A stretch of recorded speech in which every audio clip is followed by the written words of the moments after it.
اللہ حکم الحاکمین نے ہمارے دین میں یہ ایک اصول بنایا ہے کہ انما الاعمال بالنیات، اعمال کا دارمدار نیتوں پر ہے۔ نیت کے ساتھ عمل موت پر ہوتا ہے۔ تو کسی بھی مسلمان کی نیت قرآن پڑھتے ہوئے بالخصوص یہ نہیں ہوتی کہ میں اللہ تعالیٰ کی توہین کروں یا جان بوجھ کر غلط پڑھوں۔ یہ سارے لوگ نہ تو تجوید و قرات کے اصول جانتے ہیں، نہ وہ زیادہ علم والے ہوتے ہیں۔ سادہ سادہ مومن لوگ ہیں اور وہ ایمان کی بنیاد پر، محبت کی بنیاد پر قرآن پڑھتے ہیں، تلاوت کرتے ہیں۔ کسی کی نیت غلطی کرنے کی یا اللہ معاف فرمائے شرک کی حد تک جانے کی ہوتی ہی نہیں، اس لیے ان کے متعلق اچھا گمان رکھنا چاہیے۔ تو اچھے گمان اور اچھی نیت کی بنیاد پر بندہ جب پڑھتا ہے تو اس کے الفاظ غلط بھی نکل جائیں تو اللہ تعالیٰ کے یہاں ان کو غلط نہیں لکھا جاتا۔ نبی اکرم صلی اللہ علیہ وسلم نے ایک مثال دی ہے بندے کی توبہ پر اللہ تعالیٰ کتنا خوش ہوتے ہیں، کہ مثال دی کہ ایک بندہ سفر میں ہے، اس کے پاس سواری ہے، سواری کے اوپر کھانا بھی اور پانی بھی اس نے باندھا ہوا ہے۔ سفر کرتا کرتا وہ تھک جاتا ہے، ایک جگہ پر آرام کرنے کے لیے بیٹھ جاتا ہے کہ چلو تھوڑی دیر ٹھہرتا ہوں پھر سفر کروں گا۔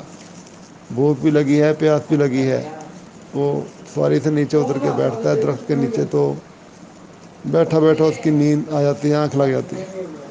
تھوڑی دیر کے بعد وہ اٹھتا ہے، تب وہ سوچتا ہے چلو کچھ کھا پی لوں پھر سفر شروع کرتا ہوں۔ جب سواری دیکھتا ہے جس کے اوپر کھانا بھی تھا، پانی بھی تھا، تو سواری ادھر ہے ہی نہیں۔ بڑا پریشان ہو گیا کہ یہ تو میں سواری میری کہاں چلے گی، میرا کھانا بھی اس کے اوپر تھا، میرا پانی بھی اس کے اوپر تھا، میں تو اس جنگل میں بھوک پیاس میں مر جاؤں گا۔ دائیں بائیں دیکھتا ہے، اس کو سواری نظر ہی نہیں آتی۔ تو زندگی سے مایوس ہو کر کہتا چلو ادھر جا کے مرتا ہوں جہاں بیٹھا ہوا تھا۔ وہاں آ کر بیٹھتا ہے، سر نیچے کر کے بیٹھا رہتا ہے۔ پھر اچانک سر اٹھاتا ہے تو سامنے سواری کھڑی ہے، اس کے اوپر کھانا بھی موجود ہے اور پینا بھی موجود ہے۔ وہ اتنا خوش ہوتا ہے، اتنا خوش ہوتا ہے کہ وہ اس کی زبان سے لفظ نکلتا ہے یا اللہ تو میرا بندہ ہے اور میں تیرا رب ہوں۔ نبی صلی اللہ علیہ وسلم نے یہ مثال دے کر میں کہ شدت فرحت سے، خوشی کی شدت سے وہ غلط بول گیا ہے۔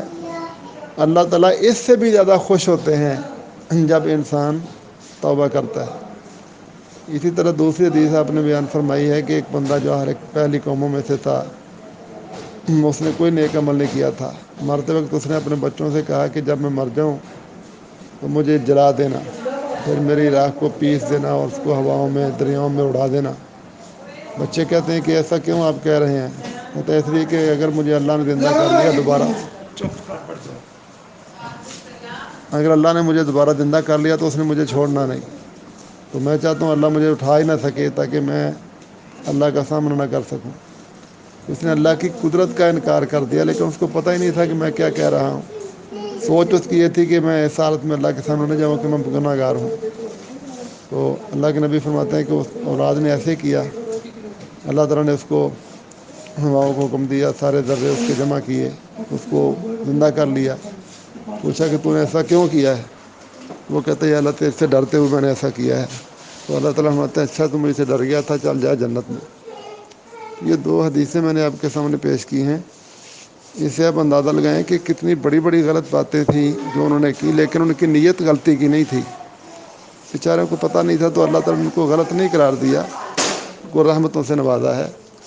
اسی طرح آج مسلمان قرآن پڑھتے ہیں تو بیچارے اپنی نادانی کو ایسے جہالت کو ایسے اگر غلطی کر بیٹھتے ہیں تو ان پر یہ فتوے لگانا اور کہنا کہ وہ شرک کی حد تک چلے گئے ہیں، شرک ہو گیا ہے، قرآن پڑھ رہے ہیں شرک کر رہے ہیں، کفر کر رہے ہیں، یہ مناسب نہیں ہے۔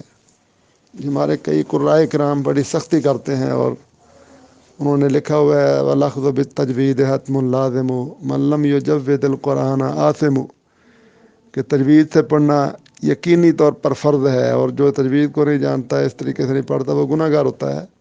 تو یہ بے جا سختی ہے۔ نبی صلی اللہ علیہ وسلم فرماتے ہیں جو آسانی سے پڑھتا ہے نا، اس کو اللہ تعالیٰ ایک حرف کی 10 نیکیاں دیتے ہیں، اور جو دقت اور مشکل سے پڑھتا ہے اللہ تعالیٰ اس کو ایک حرف کی 20 نیکیاں دیتے ہیں۔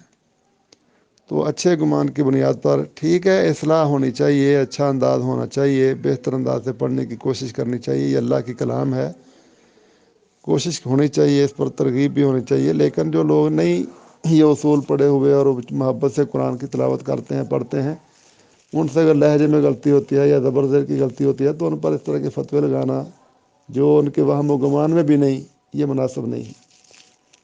ایک مثال میں آپ کو دیتا ہوں جو یہ ہمارے قرآن کرام بیان کرتے ہیں، یہ نا صورت اخلاص ہے، قل هو اللہ احد۔ اب یہ قل ہے نا، قل، اس کے اوپر دو نقطے ہیں، اس کو ذرا بھاری کر کے پڑھتے ہیں، قل، اس کا مطلب ہے کہہ دو اللہ ایک ہے۔ وہ کہتے ہیں اگر اس کو ہم قل بھاری کر کے پڑھنے کی بجائے کل پڑھ دینا، کل چھوٹے کاف کے ساتھ جو لہجہ ہے تو اس کا مطلب ہوتا ہے کھانا، تو اس کا مطلب بنتا ہے اللہ ایک کھانے کھاتا ہے اللہ تعالیٰ، تو یہ اللہ تعالیٰ تو کھاتا ہی نہیں ہے۔ یہ ایک مثال دیتے ہیں۔ اس طرح کی اور بھی مثالیں ہیں۔ ہمارے پاکستان میں ماشاء اللہ تجوید و قرات کے بڑے ماہر استاد ہیں، قاری حمزہ مدنی حفظہ اللہ تعالیٰ۔ میں آپ کو نمبر ان دے دیتا ہوں، آپ ان سے رابطہ کر کے مزید پوچھ رہے ہیں ایسی جگہیں کون سی ہیں، لیکن جو میں نے پہلے گزارشات کی ہیں ان پر غور کریں۔ تو یہ سادہ لوگ مسلمان قرآن پڑھتے ہیں تو اجر کی نیت سے پڑھتے ہیں، ثواب کی نیت سے پڑھتے ہیں، یہ گناہ گار ہونے کے لیے نہیں پڑھتے۔ ترغیب دلانی چاہیے، شوق دلانا چاہیے، اچھے انداز سے پڑھیں، لیکن یہ فتوے معاملات کرنا یہ ٹھیک نہیں ہے۔ اللہ تعالیٰ ہمیں سمجھنے کی توفیق عطا فرمائے۔ السلام علیکم ورحمۃ اللہ۔